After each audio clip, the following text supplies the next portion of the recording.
Support Services, delivered to you by the Career Source Pasco Hernando Welfare Transition Department. Welcome to today's presentation on Welfare Transition Support Services and Delivery to Customers. In today's training, we will be looking at the different services offered to individuals locally in Region 16 and how they are earned. Locally, Career Source Pasco Hernando offers an array of support services to help eliminate possible barriers to becoming self-sufficient and gainfully employed. Services may be delivered to the following individuals while working with the program: mandatory participants, meaning those receiving cash assistance, and transitional participants, those that leave cash assistance due to income and are qualified. Services may be provided to divert an applicant from assistance, which are different from the typical support services.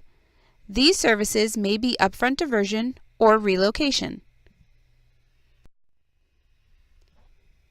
General support services may only be offered to eligible individuals and families, must be TANF eligible, and referred to the Welfare Transition Program. TANF dollars are utilized to fund the program services and help families and individuals in need. All support services must be entered into the One-Stop Service Tracking System, also known as OSST. The case file can easily be accessed by the staff member by logging into the OSST system, and from the desktop select Register New Customer, or you may also grab a case by clicking Register Customers.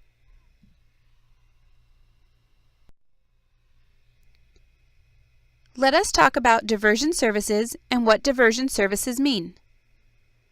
Upfront diversion services are part of the work registration process, and not all individuals applying for cash assistance need ongoing cash benefits.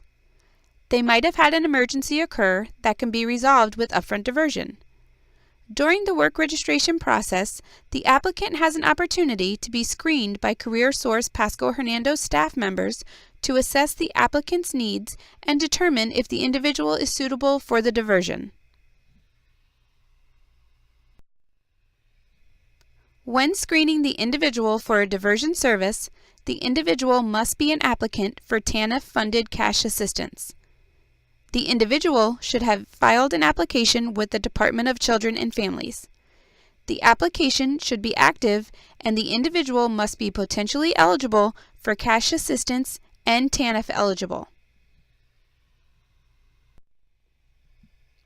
Some of the other eligibility requirements for diversion services include the following, but are not limited to: the individual must demonstrate the emergency need.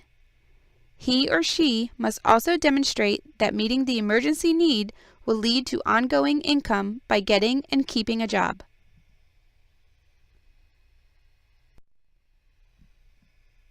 Once it is verified that the individual meets the requirements for the diversion service and all documents are on the file, the individual will sign the diversion agreement, and the paperwork is then sent to DCF for final approval and processing of the payment.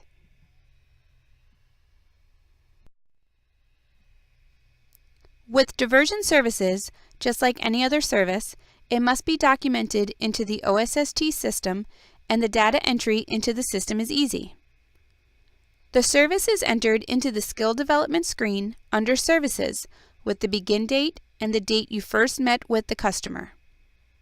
The cost of the diversion payment must also be entered under the service through the Cost Detail section of OSST. Once a determination is made on the service, then an actual end date will be entered, and an outcome of either approval or denial will be selected. The end date is the date the outcome took place with DCF. Now let us look at mandatory services for work-eligible individuals receiving cash assistance. Recipients of cash assistance are required to participate in assigned activities in order to be potentially eligible for support services.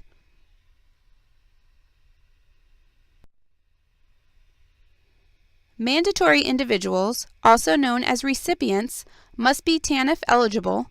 demonstrate a need for a support service, and meet participation requirements. Support services is not an entitlement, and the individual must be complying with all program requirements and assigned activities.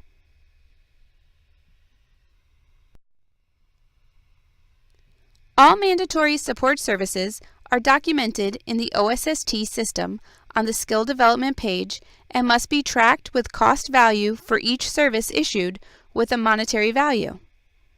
Receipts of services must be documented for support cards, support vouchers, and tuition. This will ensure both program staff, finance, and even DEO monitors can conduct quality checks on services if needed.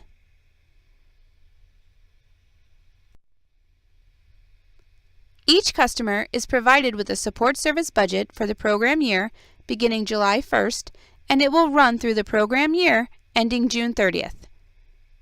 The support budget is usually set at $800 for the year, and per policy carries some exclusions to the support services offered.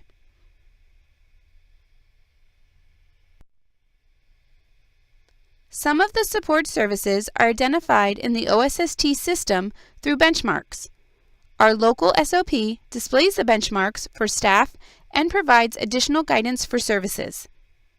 For example, the benchmark 1 is for meeting participation requirements and must be requested in the Gazelle system for processing no later than the 8th for each month preceding the month in which is being requested. This way, staff have time for processing and can ensure participation hours are in the OSST system prior to DEO snapshot.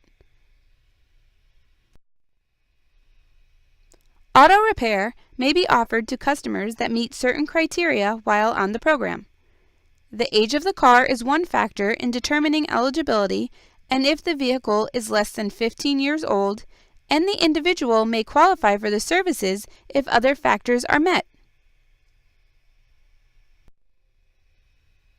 Transitional services are offered to individuals leaving cash assistance with earnings, and a closure alert is received from DCF. Once the cash assistance closes, the staff member must verify the closure reason and ensure the reason is due to income. If any other reason, like a sanction, the individual will not be allowed transitional services. However, transitional services are not dependent on a Florida code.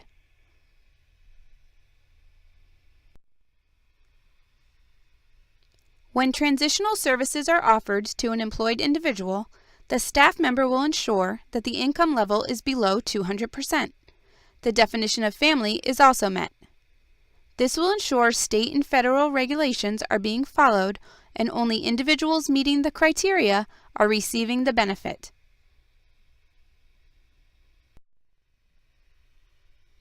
CareerSource Pasco Hernando provides the following services, such as transitional transportation, childcare, and tuition if funds permit, and must be job or education related. Should an individual lose their job, they will have 30 days to conduct job search, secure new employment, and submit the new employment to the staff member in order to retain transitional services.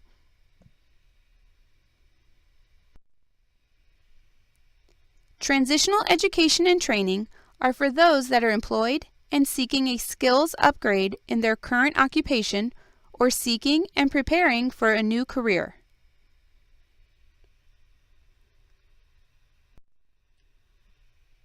Transitional education services are limited up to 2 years from the last receipt of cash assistance. The transitional period starts on the first month cash is not received.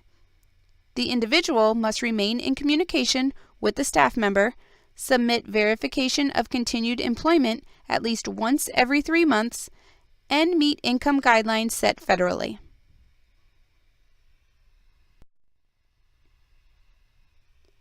CareerSource Pasco Hernando staff must track the transitional cases, ensure proper documentation is submitted at least every 3 months, and conduct follow-ups for job retention. Staff are encouraged to meet and communicate more frequently to ensure continued engagement for career planning and accountability.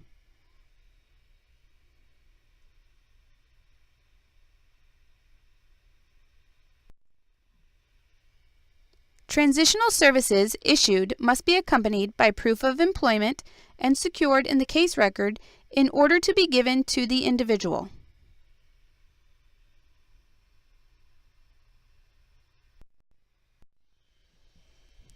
What is the process for an individual who fails to provide proof of continued employment on the Welfare Transition Program?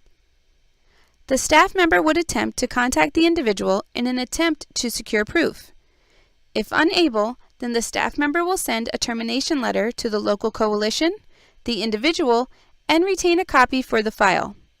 The staff member will ensure every attempt is made to secure employment documentation to keep services active.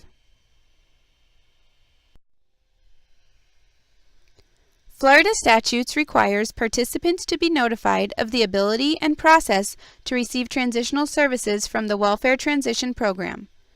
This is conducted prior to the case closing, and each individual is sent a transitional letter that is generated from the OSST system, and a copy of the letter must also be in the case file.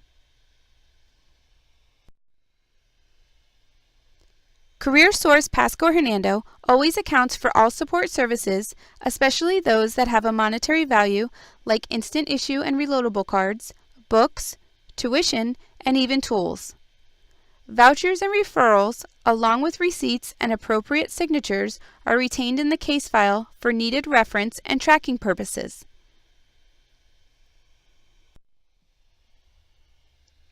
Case notes also play an imperative part to the process and are a must when providing services to individuals at an applicant, mandatory, or transitional status. When creating the case note, the staff member must ensure clear, concise case notes that are detailed and fully explain the services being issued and any engagement information to support the issuance. This concludes our session of the Welfare Transition Support Services. We hope that you have found added knowledge about our program services. If you have any further questions, please feel free to review our SOP or contact the Welfare Transition team. Thank you and enjoy your day.